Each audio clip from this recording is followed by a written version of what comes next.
demonstrations in Bahrain, and a look at food security in Mali. I'm Steve Karesh, reporting from Washington.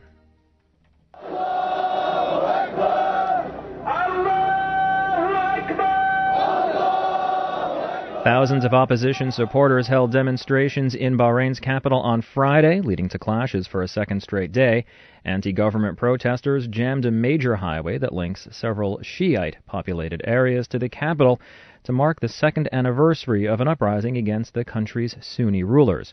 The march along the main highway was largely peaceful. However, breakaway groups clashed with riot police in nearby neighborhoods. Witnesses say demonstrators threw stones and police fired tear gas.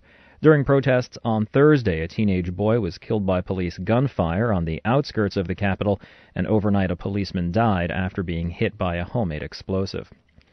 Russian officials say a meteor streaked across the sky above Russia's Ural Mountains on Friday, causing explosions, shattering windows, and setting off alarms. Officials say more than 400 people in the Chelyabinsk region were injured, many of them hurt by broken glass. South African runner Oscar Pistorius wept in court on Friday as prosecutors said they will pursue a premeditated murder charge against him in the killing of his girlfriend.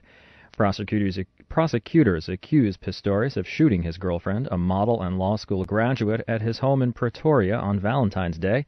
Investigators say the victim, who was around 30 years of age, was shot 4 times by a pistol registered to Pistorius. Pistorius is regarded as a sports hero and a national icon in South Africa. He made history last August when he became the first double amputee to run in the Olympics. He's known as the Blade Runner for competing on high-tech artificial legs. The conflict in northern Mali is threatening the country's food security. Many farmers are among the hundreds of thousands of people who've recently been displaced. Joe DiCapua reports. The UN Food and Agriculture Organization says the next planting season is in jeopardy. Danielle Donati, the chief of emergency operations, says that affects both internally displaced persons and those who fled to neighboring countries. There is an estimated 230,000 to 240,000 IDPs in the country, 150,000 refugees. We need to provide them basic packages to resume normal agricultural activities. Donati says there are other problems affecting Mali's food security as well. Borders are closed, limiting trade. The prices are going up. The FAO reports that even before the conflict, Mali was feeling the effects of a drought. Joe DiCapua, VOA News, Washington. For more on the situation in Mali, visit us online at voanews.com.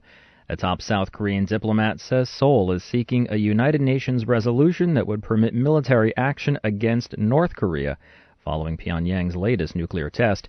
If a resolution is passed that includes that provision, it could allow military ships anywhere in the world to intercept and board North Korean vessels suspected of carrying weapons or nuclear missile components, all prohibited under UN sanctions. The diplomat did say, however, that he's uncertain if China would endorse such a plan.